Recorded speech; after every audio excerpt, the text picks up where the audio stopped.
இந்த நாட்கள் இந்த விபச்சாரத்தின் ஆவி விட்டு வெளியே வாங்க.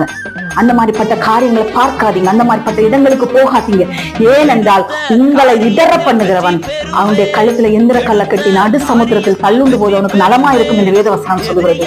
தேவனுடைய ஜனங்களே, இந்த நாட்களில் வேசித்தனம் செய்கிறதுக்கு இந்த பொல்லாத ஸ்திரீகள், மாறுபாடான ஸ்திரீகள், விபச்சாரிகள், இவர்கள்லாம் என்ன பண்றாங்கன்னா ஊழியங்கிற போர்வையை போர்த்தி கொண்டு கர்த்தருடைய நாமத்தை சொல்லுகிறாங்க. இவர்களுடைய முடிவு எப்படி தெரியுமா இருக்கும்? நம்ம இங்க பார்த்ததுதான். கர்த்தாவே கர்த்தாவே எங்களுக்கும் பிறக்க வேண்டும்னா பிறக்க மாட்டாரு. நாங்க உங்க நாமத்துல அற்புதம் செஞ்சோமே, உங்க நாமத்துல நாங்க தீர்க்க தரிசனம் உரைத்தோம்னா வெளியே போ, ஓநாயே பச்சிக்கிற ஓநாயே வெளியே போன்றுவாரு. ஓனா எனக்கு தெரியாதுன்ட்டு வராங்க. பச்சிக்கிற ஓநாய்கள்னு ஆண்டவர் சொல்லியிருக்கிறாரு.